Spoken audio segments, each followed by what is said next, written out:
Hello guys, welcome back to my YouTube channel SK study a way of success में हूं आपका educator Shivam Mishra. देखिए, आज का जो वीडियो होने वाला है इसमें अभी ये है कि आपके पास 2 दिन का समय है और बहुत बच्चे ऐसे हैं कि जो कि पढ़ाई नहीं किए, तो इनका कमेंट था कि सर हम पेपर को पास कैसे करें।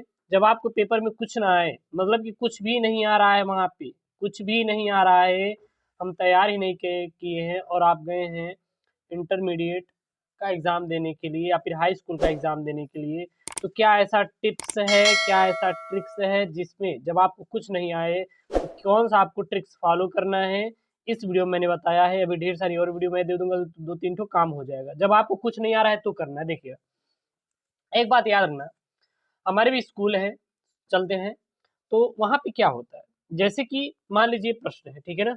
अब आपको मान लीजिए समझ में कुछ नहीं आ रहा है कि मैं हिंदी का पेपर पढ़ा ही नहीं हूँ, बस ऐसे ही मैं उठा और एग्जाम देने के लिए चला गया, मान लो कुछ नहीं तैयार है आपका, बहुत आपने पढ़ा याद भी नहीं हुआ, तो कैसे करेंगे। तो सबसे पहले याद रखिएगा कि आप खोलेंगे तो बहुविकल्पी में क्या करिएगा, केवल व केवल इन प्रश्नों को एज इट इज उतार देना है। प्रश्नोत्तर संख्या डालिएगा, जैसे है वैसी उतार दीजिएगा।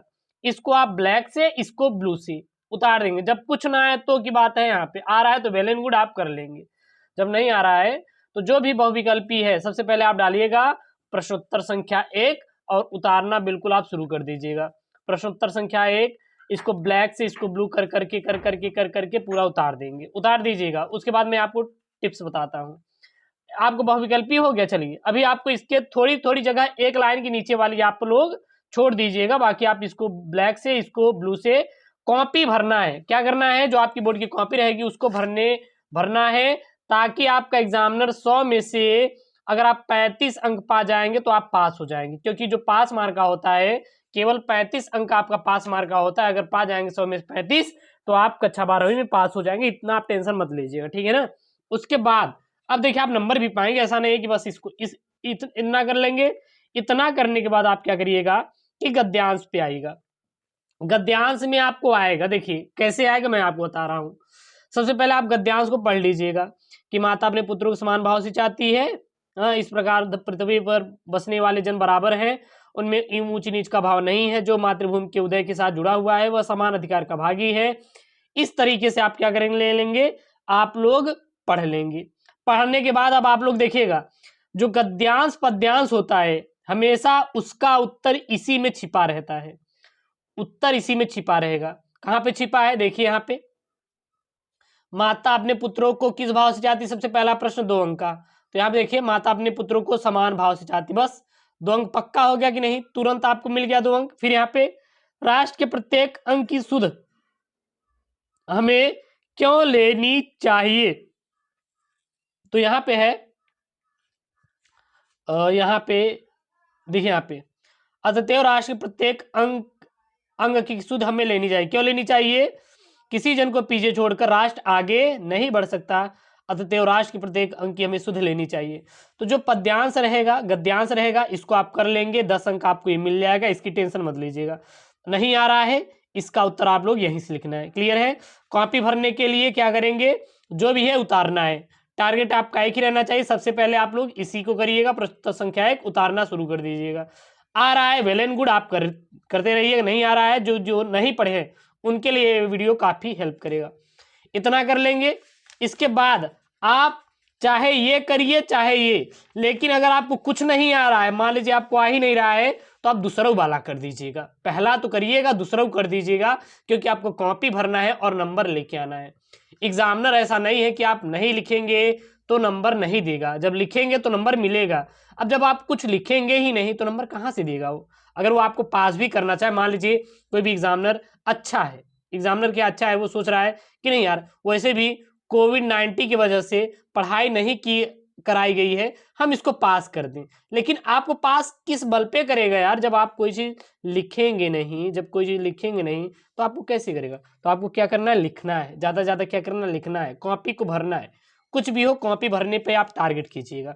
तो दूसरों वाला कर देना है, इसका भी आपको आंसर यहीं से मिल जाएगा। फिर दिए गए पद्यांश पर आधारित प्रश्नों को हल कीजिए। अब देखिएगा, अब आप इतने तो समझदार होंगे ना कि आप इसका कर लेंगे। अब इतने तो आप बेवकूफ़ होंगे नहीं कि आप इसको नहीं कर पाएंगे, इसको तो कर ही लेंगे।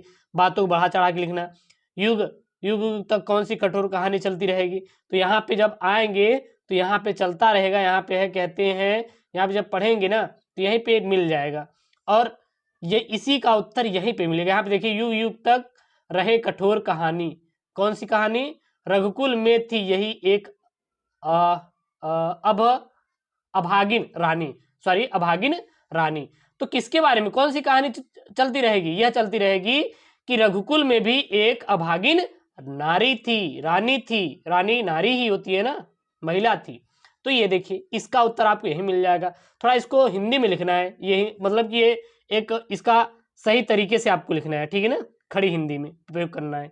ये तो आपका एक पद्यांश है, लेकिन इसका आपको ऐसे लिखना है बस, और कुछ नहीं करना। इसी से ये भी बन जाएगा। आप इतना तो कर लेंगे, मिल जाएगा। उसके बाद भैया जीवन परिचय तो ऐसा तो है नहीं कि आपको जीवन परिचय में आता नहीं। जीवन परिचय में आपको कुछ नहीं आ रहा है। चार चीज आप जरूर याद करके जाइए। जन्म, मृत्यु, पिता का नाम, माता का नाम, कुछ रचना याद कर लीजिए बस, और आपको कुछ करने की जरूरत है ही नहीं, बिल्कुल भी है ही नहीं। आप लोग doctor Hazari Prasad Dwivedi, doctor APJ Abdul Kalam, अब इतना तो रहेगा कि आप लोग 3-4 तो याद कर लेंगे। जन्म स्थान, जन्म तिथि, मृत्यु तिथि, ये तो आप याद ही कर लेंगे। इतना बिल्कुल आपको टेंशन नहीं लेना। उसके बाद आपका कवि का दे देगा कि कवि का साहित्यिक परिचय देते हुए प्रमुख कृतियों पर प्रकाश डालिए, ये भी आप कर लेंगे, इतना कोई वो नहीं है। अयोध्या सिंह उपाध्याय, हरिओ, जयशंकर प्रसाद, महादेवी वर्मा, तो ये तो आप कर ही लेंगे, इतना भी इसमें कुछ नहीं है। उसके बाद पंचलाइट की कहानी मैं आपको सुना दे रहा हूँ। पंचलाइट क्या था कि यहाँ पे एक गांव था जो कि महतो टोली रहती थी। महतो टोली क्या की कि एक बार नवरात्रि का मेला लगा था, रामनवमी का, और वहाँ पे गए वो लोग घूमने के लिए। तो वहाँ पे से एक पेट्रोमैक्स खरीद ले आए, यानी कि उसको नाम दिया गया पंचलाइट। जब पंचलाइट लेके आए तब उसको बात आई जलाने के लिए, फिर उसका पूजा वूजा किया, फिर उसको जलाया गया, और जलाकर उन्होंने कीर्तन रामायण गाया। बस यही है पंचलाइट कहानी। जब एक बार याद कर पढ़ लेंगे ना तो ये हो जाएगा। जब कुछ नहीं आ रहा है तो आप लोग बस यही ट्रिक्स और टिप्स फॉलो करना है। कवि का, लेखक का ये जीवन परिचय आप कंप्लीट कर लीजिए, इससे बाहर आएगा नहीं। क्लियर है ना? इतना क्लियर है नहीं? इतना समझ में आएगा नहीं। जब आपको कुछ नहीं आ रहा है तो उसके बाद आप अपने जिले के अकॉर्डिंग पेपर से 1 घंटे पहले पढ़ के जाइएगा। अपने जिले के अकॉर्डिंग, जब आपको पेपर में नहीं आ रहा है हिंदी पेपर में, तो अपने जिले के अकॉर्डिंग कुछ पढ़ लीजिएगा, जो आपकी जिला रहेगा तो वहाँ पे लिख लेंगे, ठीक है। हिंदी गद्यांश अपने मन का जो पाहिए तो छाप दीजिएगा। पहले तो इसको ही भर देंगे जैसा है वैसे ही, और उसके बाद जो मन में आए बिल्कुल छाप दीजिए, क्योंकि वैसे भी नहीं आ रहा है, वैसे भी नहीं आ रहा है, तो उसको थोड़ा सा कोशिश करिएगा कि आप वहाँ पे कर लें। अगर एक बार किए हैं तो वो आपका हो ही जाएगा, इतना भी आपको घबराना नहीं है। उसके बाद देखिए, ये तो कर ही लेना। हाथ पीले करना, शादी करना, शादी में हाथ पीले होता है बस। गागर में सागर भरना, आम क्या गुठलियों के दाम, यानी कि आप कह सकते हैं मतलब कम समय में ज़्यादा लाभ, यही होता है। अंधे की लकड़ी, अंधे की लकड़ी मतलब सहारा होना। तो ये तो आप लोकतिया उक्तिया कर ही लेंगे, ये तो पढ़े हुए चीज़ हैं, इसमें नहीं ज़्यादा ध्यान देना। अब जाते हैं अब यहाँ पे, और बहुत ही प्यारा से यहाँ पे 6 अंक का नंबर मिलेगा, 9 नंबर का, ये तो पास हो जाएंगे। देखिए, पत्र लेखन, आप अब इतने बड़े हो गए, 12वीं में हो गए, ऐसा नहीं होगा कि आप व्हाट्सएप फेसबुक नहीं चलाते होंगे, आपको पत्र लेखन आता ही होगा ना। लेटर तो लिखे ही होंगे कभी, किसी को लेटर लिखे नहीं, कमेंट कर दीजिए, तो आप लेटर लिख लेंगे, 6 नंबर मिल जाएगा। लेटर लिखना नहीं आ रहा है, वो वीडियो पड़ा हुआ है, जाके लेटर कैसे लिखे सर्च हमारी SK आपको मिल जाएगा। इतना आपको कर लेंगे। नहीं तो हमारी website skstudyclass.com, link in the description box, जाके वहां से पढ़ लीजिए। निबंध आप लिख लीजिए। दहेज, दहेज के बारे में बता दीजिए कि दहेज क्या है, कितने लाख रुपए हम ब्याह में लेते हैं, क्या देते हैं, क्या क्या लाभ है, क्या क्या हानि है, ये सब लिख दीजिएगा। हाँ, आधुनिक शिक्षा प्रणाली, आधुनिक शिक्षा प्रणाली मतलब जो कि इस समय आप मोबाइल के जरिए पढ़ रहे हैं, तो ये सब क्या है, ये सब आधुनिक शिक्षा प्रणाली के अंतर्गत आता है। उसके बाद ये तो बिल्कुल आप इसको तो आप देखिए, ये तैयार करके जाइएगा बोर्ड में, कुछ घंटे पहले आप इसको पढ़ लीजिएगा। करुण रस, वीर रस, श्लेष, उत्प्रेक्षा अलंकार, दोहा, यानी कि रस, छंद, अलंकार, इसको तैयार कर लीजिएगा, ये 100% आएगा।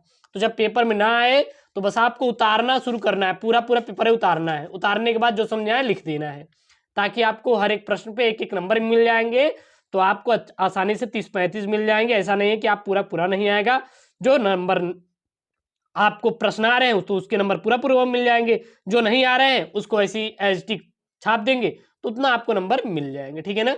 और आशा करते हैं ये वीडियो आपको काफी हेल्प करेगी आपके यूपी बोर्ड परीक्षा में। अगर अच्छी लगी हो तो प्लीज़ वीडियो को लाइक करें। ओके दोस्तों, थैंक यू, जय हिंद।